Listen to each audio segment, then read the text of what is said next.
I was standing in my kitchen when the news came. It was January 6th, 1965. My husband came in the back door, and then I saw his tears. And he said, "Dan's been shot down." Oh no, Dan, my brother, my best friend. He's a helicopter pilot. He left only 4 weeks ago. How could it be? It was the most bitter moment of my life. And all I could think of were my parents, my mother and dad. My mother and dad, who had just lost their only son. And everything it took for them as parents to raise that bright, shining leader that Dan was. Their love, attention, support, education, everything gone in an instant. And I could see the thousands of heartbroken American families losing their children, and thousands of Vietnamese families losing their children. And a hand stretched out. Somehow, someday, some way, ordinary American families like my family must find a way to reach out to the Vietnamese people in a way that can bring trust and honor and dignity for all the losses. I didn't know how, and I didn't know when.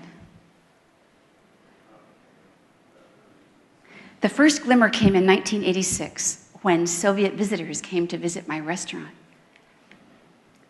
As the van pulled up in front, I was really, really scared. Memories of the Iron Curtain and duck and cover drills came tumbling through my mind, just as Larissa stepped out of the van with her wide-set eyes and her deep, deep smile. And as I extended my hand to shake her hands, she threw her arms back and gave me this massive embrace. I was really stunned. It was my first embrace of the enemy. And then, July 11th, 1995, my husband Danaan Parry and I were on an airplane. We just were leaving Berlin from the Healing the Wounds of War conference, honoring the 50 years end since World War II. Yeah. When the flight attendant handed me the Herald Tribune, the headlines literally leapt off the page. U.S. normalizes with Vietnam. And I got a shot of electricity down my spine, and I knew it was time to go. I turned to Danaan and said, and he said, "It's time to go to Vietnam." We knew we had to move quickly to reach the people, to find a way to build that bridge. By the time our flight landed in Seattle, we were ready. We landed in Vietnam. The Vietnamese people welcomed us, smiling. It's time to close the past and open the future. We'd been waiting for the American people for a very long time. They invited us to Quang Tri Province. You may remember the DMZ. It's known as the most severely bombed battleground in the history of the world. 84% of the landmass remains contaminated by landmines and unexploded munitions remaining from wartime. Still, nearly every week, someone, and it's often a child, is killed or maimed by one of these pieces of unexploded ordnance. We made an agreement with the Vietnamese people that we would sponsor humanitarian demining and then bring international volunteers from around the world to plant peace trees on the safely cleared land.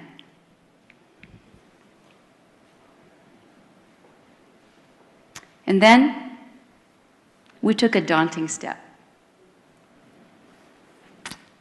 to go in search of my brother's crash site. We found an old man who told us the story. And we burned incense on the land very near where he died. A few months later, suddenly, my husband died of a major, massive heart attack. Just as we were leaving Seattle with 40+ international volunteers to plant trees in Vietnam. We left the day after his memorial service. In 15 years, we've worked closely with the Vietnamese people to clear 55,000 munitions from war. Bombs, mines, rockets, grenades, mortars, saving thousands of lives. And we planted almost that same amount of indigenous trees. We built homes and schools and libraries and provided mine risk education for thousands of kids. We've had 492 citizen diplomats, including veterans and their families, plant trees and build friendships with the Vietnamese people. It takes incredibly dedicated volunteers and team members to make this work possible. One of those individuals is my 90-year-old mother, Ray, as she's just so lovingly known, Ray Cheney. 4 weeks ago, Ray made her first trip to Vietnam. Whoa!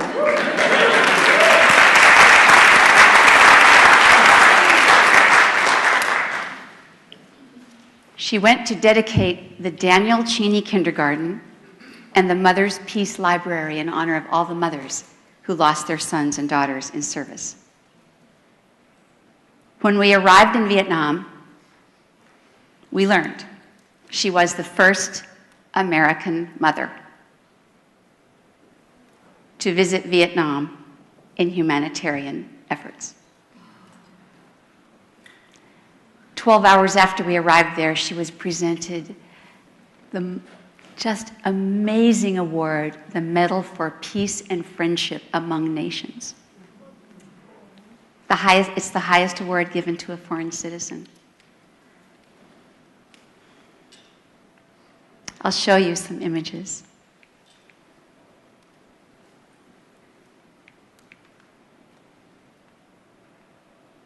The big moment came when we reached the tiny village near Khe Sanh. We could feel the joy in the air. There were young women dancing over here, and the elders of the village were chanting with their ancient drums, and children with these wide smiles were playing on their shiny new swings. There were diplomats and villagers and Vietnam veterans and their families all gathering under the pink, festive canopy. Their eyes were riveted on the stage. When Ray Cheney stepped up onto that stage, she said, "I've postponed my visit with you for 40 years. When my plane was landing, I knew only one thing, and that is that you were here waiting for me. And in that moment, the local women of the village reached down and literally picked up 92-year-old Madame Ho Thi Moan and whisked her right into my mother's arms. The two women looked in each other's eyes and embraced.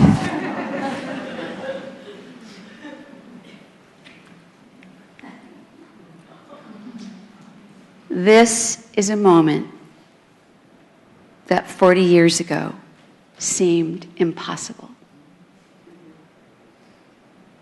Later, the ambassadors of the two countries said, "This is the true healing between our countries."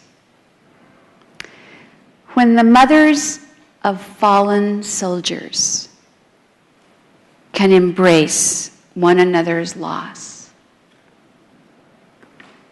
what could be possible for us? It is my great honor to introduce to you my mother, Ray Cheney, the bravest woman I know.